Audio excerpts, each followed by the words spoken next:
Hello everyone, welcome back to the Timmsoski podcast, and finally, a few months late no less, but the 2020 edition of the Tour de France is now underway. Stage 1, ridden in and around Nice, and my words, what a chaotic stage we had today. Pre-race, the main favourites were the sprinters, headlines by Caleb Ewan and Sam Bennett. So first off today, let's quickly recap what happened in the stage. And then we'll really get into the analysis, talk about what happens, and then look ahead to stage 2. So firstly, we had a 3-man break up the roads.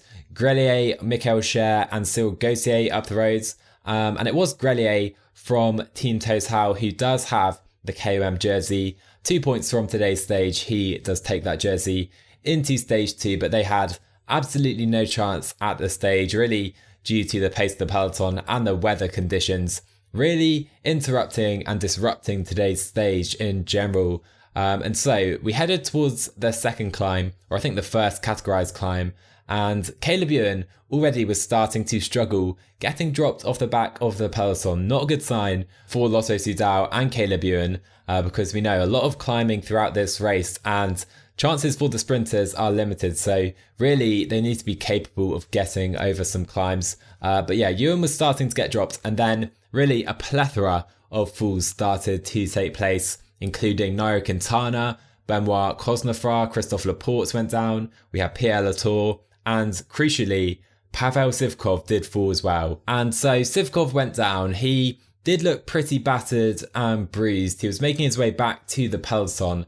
However, I think he fell again on the treacherous downhill. And honestly, this downhill today was so treacherous. So much rain, really making it difficult. And adding to that, Alaphilippe did have a mechanical on the downhill. He needed a wheel changed, and I think he actually changed his bike a couple times throughout the stage, making it a hard chase back into the peloton. And the only real thing that wasn't surprising at this stage of the race was Peter Sagan winning the sprint, the intermediate sprint from the peloton at least. Obviously the breakaway did stay ahead until that point, but Sagan taking the most points from the peloton in his hunt for what will be an 8th green jersey. What a total that is. And so the riders headed towards the final lap and the climb for the final time. And leading into the climb and at the foot of the climb, we had multiple crashes again involved. We had Andre Amazor, Mikel Nieve, Richie Porte went down. Luckily for Richie and Trek, he seems fine and seems he can continue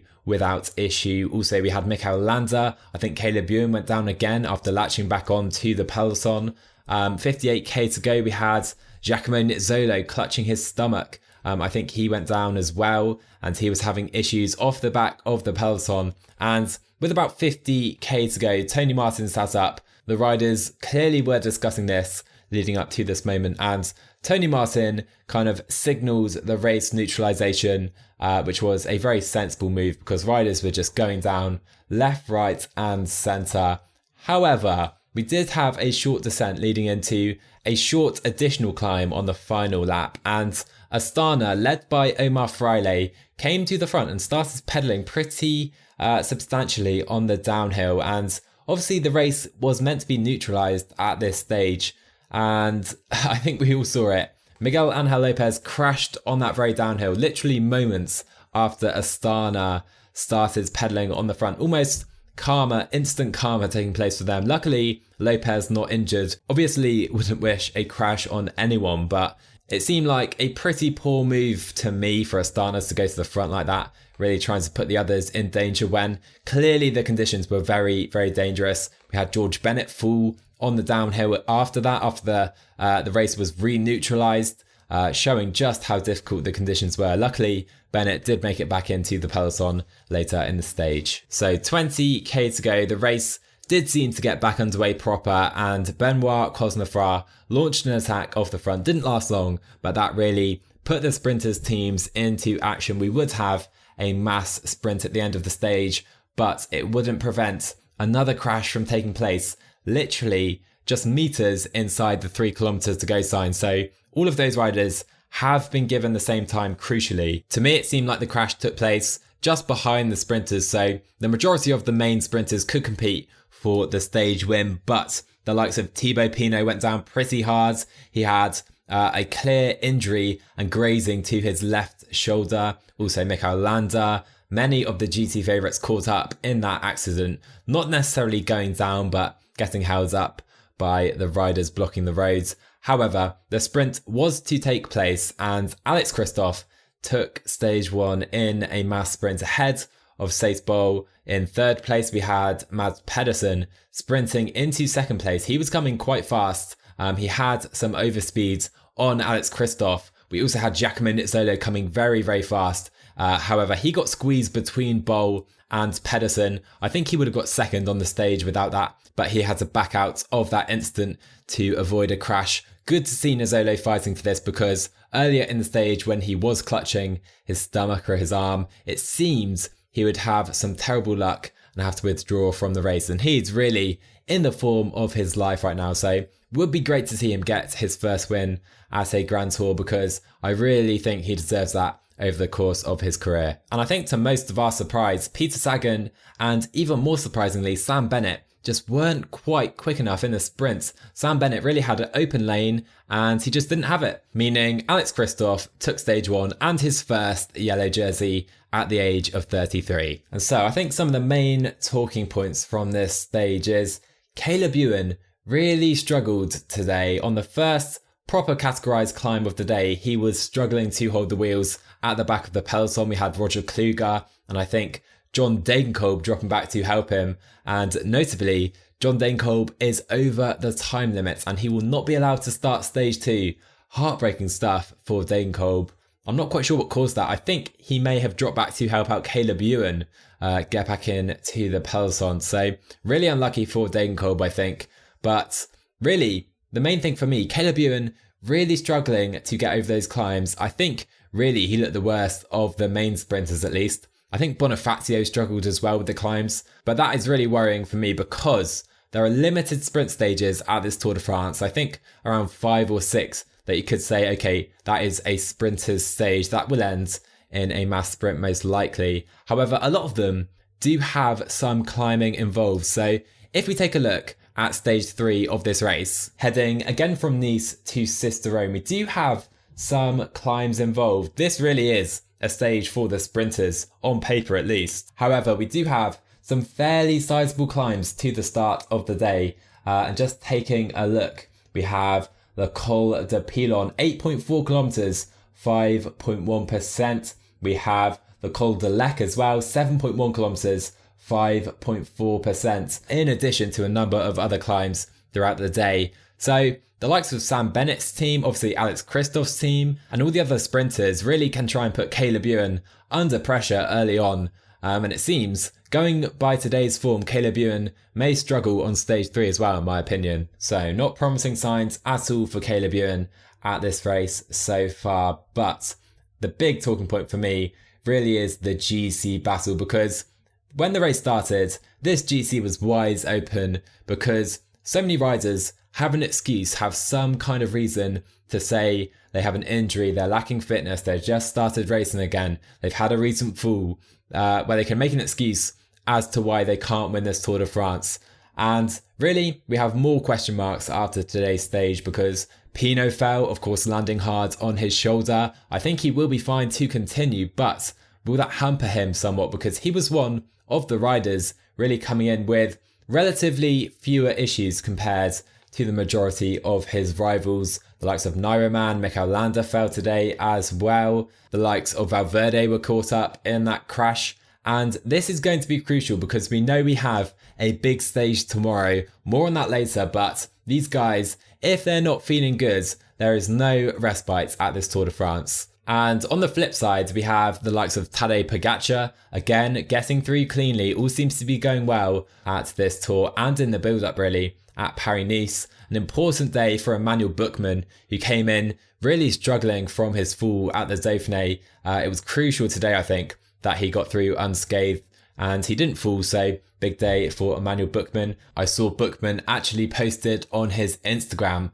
after today's stage and he seemed very relieved, to say the least, saying really happy to finish today's first stage of the tour safe without crashing and with not too much pain in my back and hip. So really looking hopeful for Bookman going forward. And something else I want to talk about is Pavel Sivakov. We know he fell and he's ended up losing 13 minutes on stage 1.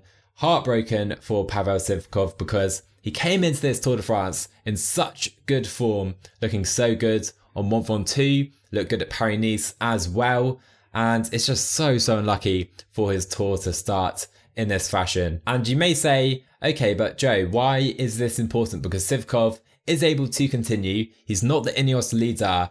As long as he can gain fitness and kind of get over his falls today, later in the race, he can still be a massive help to Bernal and Carapaz. But to be honest, I really felt Pavel Sivakov could have had a greater influence on the GC at this race. Almost a la Carapaz at the Giro 2019. Of course, Carapaz in the team for Ineos. And we know he won the Giro by attacking away. Mikel Landa, almost the team's leader, just sat in the wheels. Roglic, Nibali didn't want to do the chasing to bring in Carapaz. And that was the move that really won Carapaz that Giro d'Italia.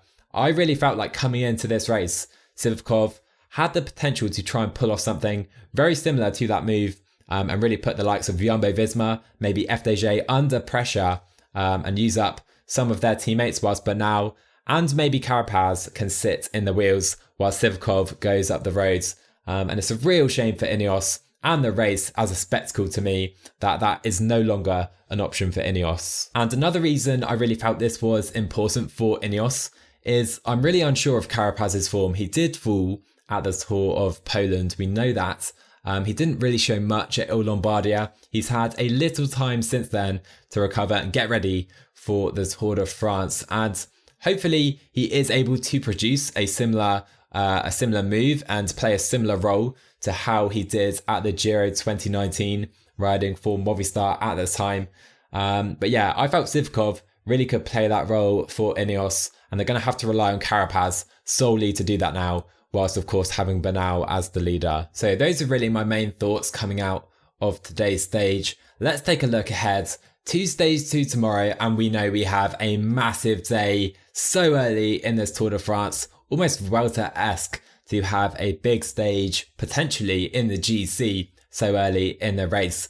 And again, we're in and around Nice, starting and ending in Nice. We have a flatter section for the first kind of 50k of the stage. It's a fairly long stage at 186 kilometers, and we have the Col de la Comiane, 16.3 kilometers at 6.3%, leading straight into another first cat climb in the Col de Torini, 14.9 kilometers at 7.4%. Two massive climbs to have in stage 2 of the Tour de France. I honestly cannot recall an occasion we've had 2 first category climbs in the first few days of the tour. Let me know the last time that happened, because I cannot recall it myself. However, following those 2 climbs, we do then sweep back towards Nice, and we still have 2 more categorized climbs, and these really are no joke, because we have the Col d'Eze, excuse my pronunciation guys, I know it's not the best, however,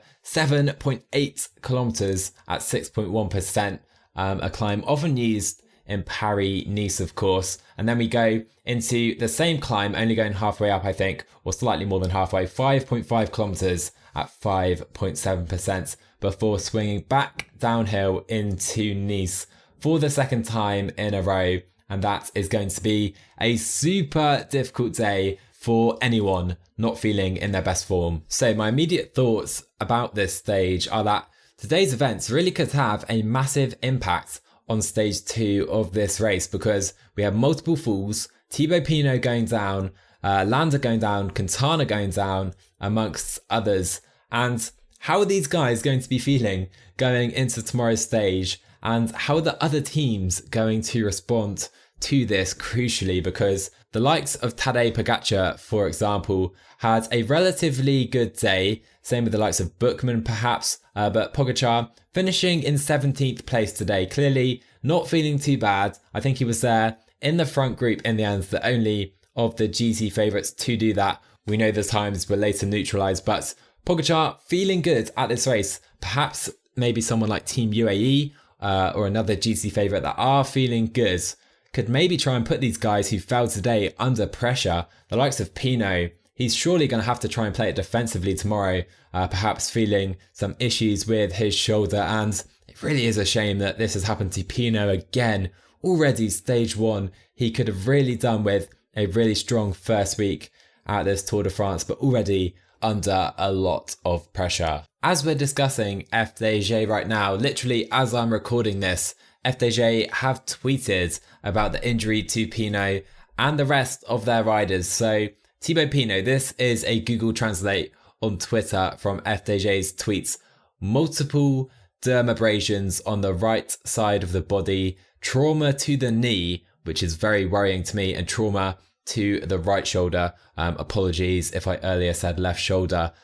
So multiple injuries to Pinot. I didn't realise trauma to the knee. That sounds very worrying to me. Also Gaudu, we have Bonnet and Rudy Millard with some form of injury for FDJ. All I can say on this then is hopefully Pinot is able to continue and perform to the level we know he can, because it really just would be so unlucky. And I know the French fans, the French public will be just devastated to see Pinot out of contention this early in the Tour. Hopefully he can get over this in tomorrow's stage. So prediction time, what is going to happen in stage 2 of the Tour de France? The big question, and for me, despite some struggles today, I think Alaphilippe still is the favourites going into stage 2, because it's almost certain that the yellow jersey will be up for grabs today. Absolutely no chance that Alex Kristoff makes it over all of the climbs.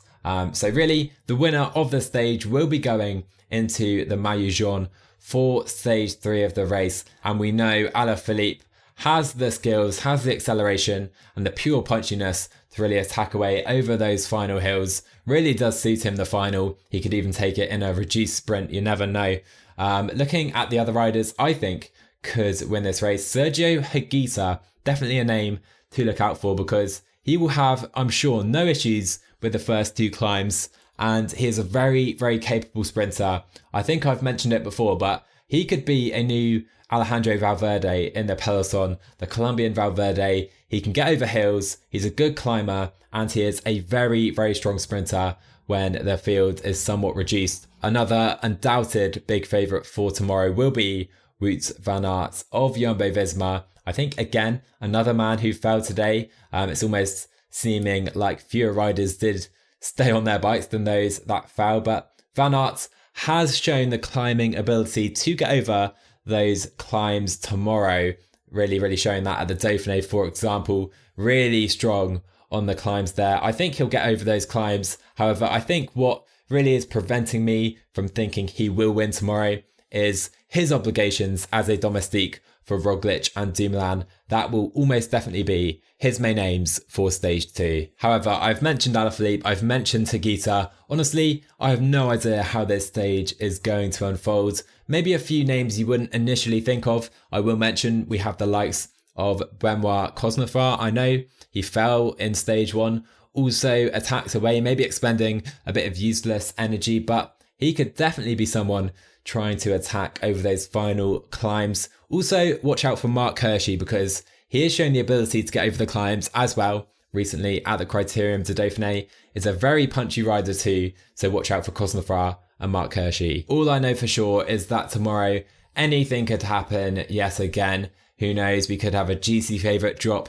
early in the first cat climbs, which could prompt the pace to pick up even further from there. And really could be anyone's stage tomorrow. Let's sit back and hopefully enjoy a good stage. And so that'll round out today's podcast. Hope you guys enjoyed it. Just a quick recap, analysis, and a look ahead to stage 2 of this year's tour. I should be doing these daily, so get subscribed, get following if you're interested, and leave a good review as well if you're enjoying.